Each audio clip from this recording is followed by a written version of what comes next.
welcome back to the class, everyone. When it comes to modding your teams in Galaxy of Heroes, sometimes it can be very frustrating because you don't have all the speed to give to 5 characters individually. So what we're going to do today is we're going to take a look at which characters from each team are the most important to have modded correctly so they can drive the rest of the team forward.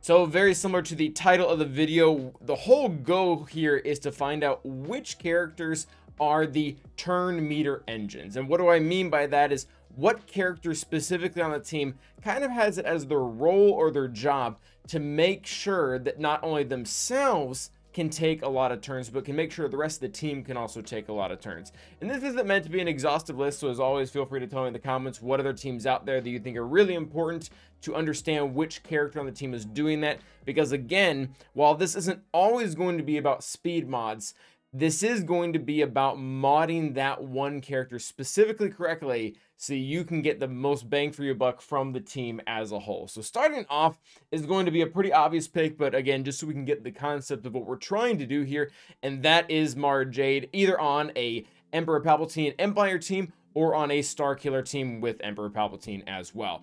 And the whole concept behind this is Mara Jade can not only typically go first because she has a really high base speed, but on top of that, she puts out a whole lot of debuffs on both of her specials, enough to make sure that she gets 100% turn meter each time, assuming you're using Emperor Palpatine lead, that is specifically giving 20% turn meter whenever they inflict a debuff on the enemy character when it is their turn, which will be Mars. And what is so good about this is that if you have Emperor Palpatine's leadership Zeta, you're not only going to be getting turn meter when you inflict those debuffs, and this is where she really becomes the engine, you are going to be getting 5% turn meter to all Empire and Sith allies whenever those debuffs start to expire. So immediately when she lines up stagger on everyone, you start to knock those staggers down and those debuffs go away, you're going to be gaining turn meter on top of that. If they cleanse it passively, you gain turn meter on top of that. If they eventually take their turn and pass through the debuff, whether it be a stun or shock or whatever, you gain turn meter. So having her go first, applying all those out there, really regardless of how they're gotten rid of, as long as you're not dazed or shocked or something like that, you're going to be able to get the turn meter, not just again for yourself, but for any Empire or any Sith ally that is already on the team. And again, it can work great with Starkiller, and it can also work really great when you're just using a normal Empire team. So that is the concept we're going for. When it comes to the Scoundrel teams in general, this is really ends up being the role of Quill. And I put Beskar Mando in here with Dash, not because this is the ideal team. This team is actually pretty good, but because you can use this under BAM lead or Dash lead, and I wanted to make that note. It really depends on what you're trying to do. It's right for your roster and how you're splitting up your teams, and that's kind of another story for another day. But the whole concept here is that Quill himself, not only is he speedy, similar to Mara Jade, but he has a specific ability, and this isn't as quite as loopish as Mars is, but he's going to be able to give 20% turn meter right off the bat to all Scoundrel allies, I guess Scoundrel and Droid allies.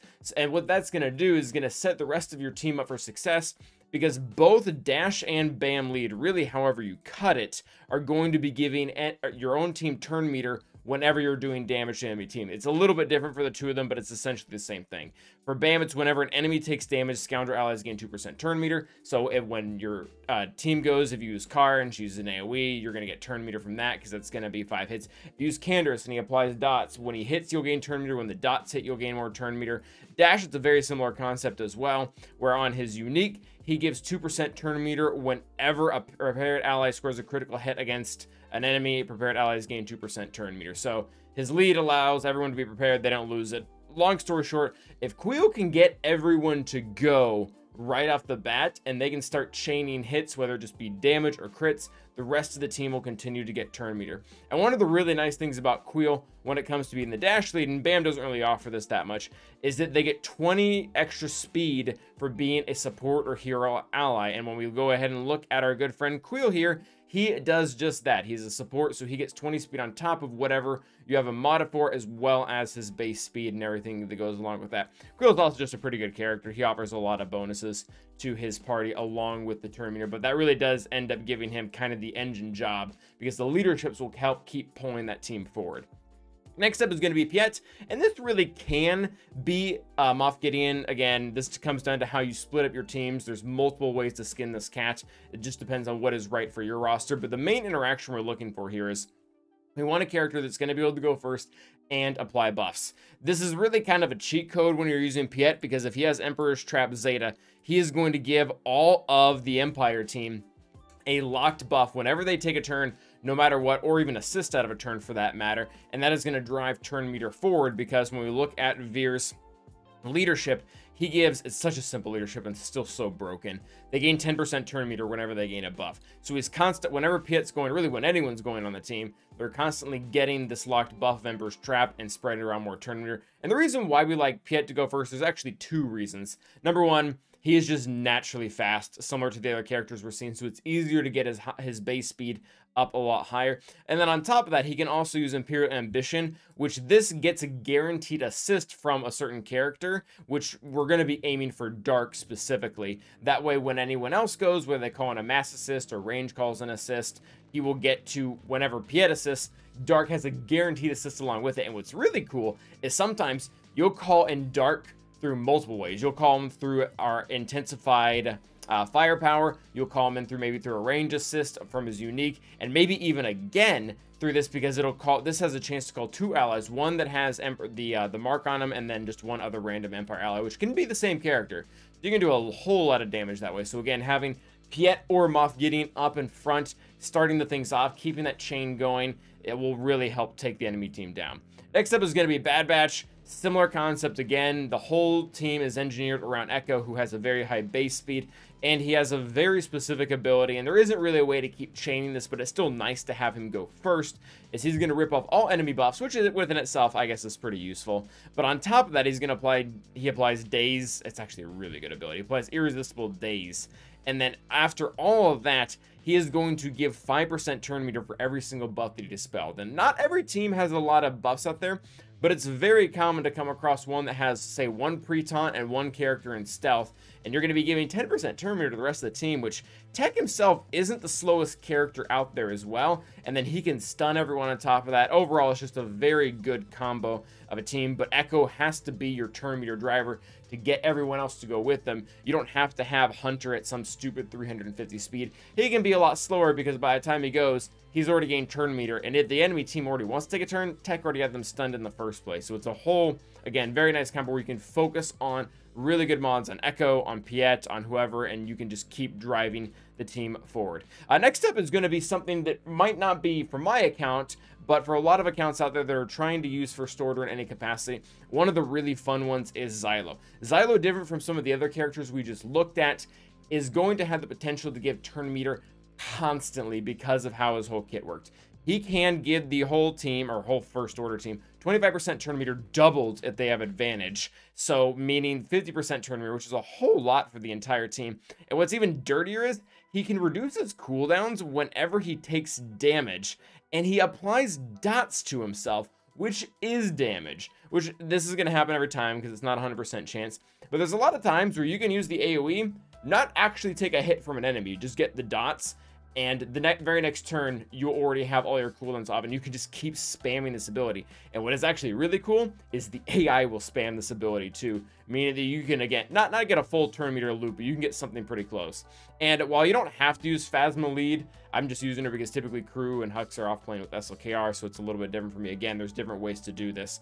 But what is fun is if you can make Xylo super fast to go out in front. He does have a naturally higher base speed than Phasma does, so that is a bit easier.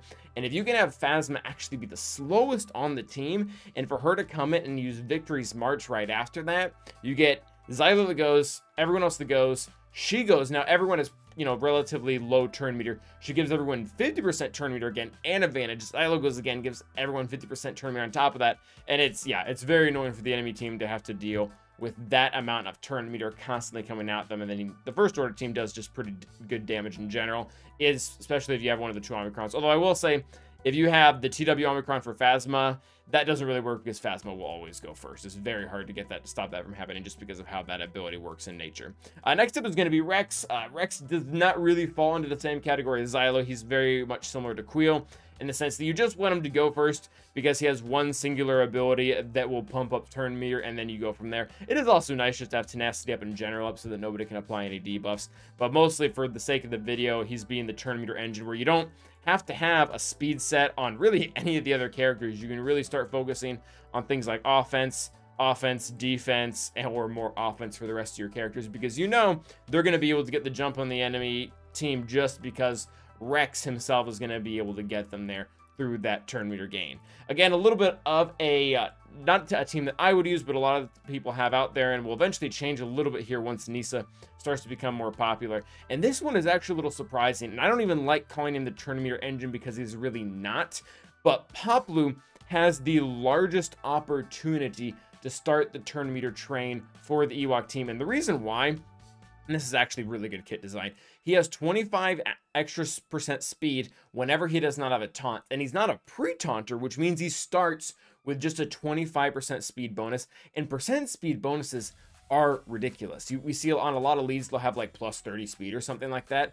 If you can get a character up to 300 speed, I don't know if I'm suggesting you get 300 speed on Poplu, but if you do, that's like 75, that's probably not exact math, but that's like 75 speed. That's a whole lot. And then you add on to whatever with mods here, and I actually still have mod for speed, you can get him to go pretty quickly. And with how Ewoks work in general, is they're going to constantly gain turn meter whenever they're using their basics, especially if you're calling Ewok Elder in immediately to assist, and he can give turn meter to the rest of the team. Again, it just starts this whole thing going where you have people assisting outside of their turn because of Chief Trooper's lead as well. Then you reduce turn meter with Logray because he was able to get a turn, and you can just start to totally run the enemy team if you have them modded correctly and they don't have a way to interrupt you. Granted, that being said, there are a lot of ways to interrupt Ewoks, and unfortunately, if you don't have a lot of investment in them, they won't even be able to really get the kill. But there are some people doing some really good things. Gerbil is doing some really cool things with higher relic Ewoks right now. Our good friend Kanak is doing it as well, but it does require a higher level of investment, and Poplu is pretty great at getting the team going. Next up is going to be Darth Revan, and I won't lie, this one's cheating. Darth Revan is not a turn meter engine. That's not at all what he is. But he has a very similar concept when it comes to raw speed. How Darth Revan lead works is that he is going to give 15 speed for each of their own debuffs, which that is at a huge amount of speed for singular debuffs, especially considering what he can do. But the reason why we want him fast, yes, we want to fear the enemy team. That would be really important. But on top of that, if we start to look at his second ability, Force Storm, he's going to give 5 stacks of ferocity for 2 turns to all of his allies, which means that they're going to be getting 75 speed each on top of everything else they already have, which they should already have 10 stacks of ferocity by now, so they'll be up to 15. So it's just a huge amount of speed, and getting Darth Revan out in front to make sure that he can give it to the rest of his allies, and again, it's just nice to have him go in front because of his abilities in general. But the faster you have him, the more he can cycle through Force Storm, and the more speed overall that he can be giving to his team. So not quite a turn meter engine, but a very similar concept. The more he goes, the more everyone else is going to end up going in response. And these last two, I said that at the very beginning of this video, it's going to be focusing on modding on one specific character. It's not always going to be speed. And granted, the first 8 characters were all about speed. But the next 2 are going to be a little bit different. And there's actually a few different teams that fall into this category, but I think Grievous is one of the best examples. And that is tenacity on B2. The B2 ends up being the turn meter engine for this team for three different reasons, I guess. And the first one is the fact that he himself can just constantly take turns whenever another ally is hit, or even in fact when they dodge. He has a 40% chance to get 100% turn meter whenever another ally is evaded or damaged by an attack. The reason why this is important, because when he does get his turn, he gets to apply debuffs, and he gives his separatist droid allies 5% turn meter per debuff. Not only does he have an AoE with debuffs, but on top of all this that he's already doing, you have to pay attention to Grievous's lead, where Grievous's lead is giving all separatist or droid allies 2% turn meter every single time they hit a target lock character. So if you're going up against a team, they have target lock on all 5 characters, you're not just getting the 25% turn meter from B2 applying debuffs, you're getting an extra 10 on top of that if they're target locked. And if you have Newt on the team, you get another 10 on top of that because he's getting extra damage for applying the debuff to a target locked ally, because whenever Newt, when he's in there, every single time one of his allies deals damage against or puts a debuff onto a character, it deals extra damage on top of that. And then along with all that, there's, oh, if they're dark side, you also get to remove their turn meter. So you can close some speed gaps completely against complete dark sided teams that aren't that fast, just with the amount of turn meter gain that you're getting from Grievous lead, Newt's unique, B2 constantly taking turns and wiping everyone down, and then B1 is always constantly doing AoEs against it too, but B2 kind of ends up being the facilitator because he can constantly interrupt the enemy team, which is very annoying if they can't shock or daze him. I guess that was the whole point why he was there. You want to mod B2 with a ton of tenacity, because if he does get shock or daze on him, then that all stops until he's cleansed, and that's not always a guarantee depending on what the enemy team is doing to your Magna Guard. So last and definitely not least is going to be the Mandalorian. And the Mandalorian, he doesn't really want to be all that fast, nor does he want to be all that tenacious, but he has a very specific clause for his turn meter gain, and it's over here on his unique. Each time the Mandalorian scores a critical hit, he gains 30% turn meter. Nice.